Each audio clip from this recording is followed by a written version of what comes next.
Kui iluteenindajal ei ole kutsetunnistust, siis kuidas olla kindel, et ta teab, mida ta teeb? Üks võimalus on lihtsalt loota kõrgematele jõududele ja palvetada.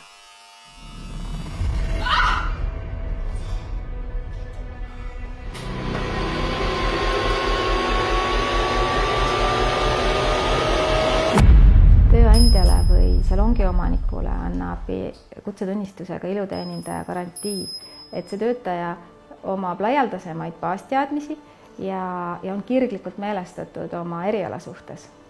Kutsetunnistusega iluteenindaja on pühendunud ja et ta on investeerinud oma aega ja oma raha, et käia täiendkoolitustel ja lõpuks teha ka kutseeksam ära. Sageli me mõtleme, et iluteeninduses ei saa ju mitte midagi hullu juhtuda, aga tegelikult võib ka iluteeninduses klient olla ohustatud hepatiidiviiruste poolt, salongis levivate HIV-viiruste poolt.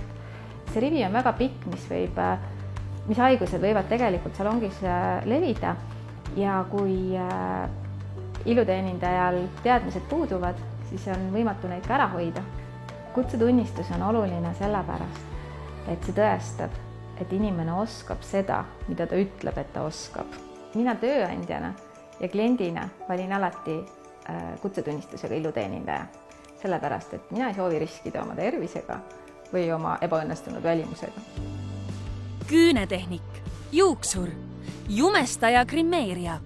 Vaata, kuidas omandada kutsetunnistus kutseeksam.ee. Nii päästad ilusid.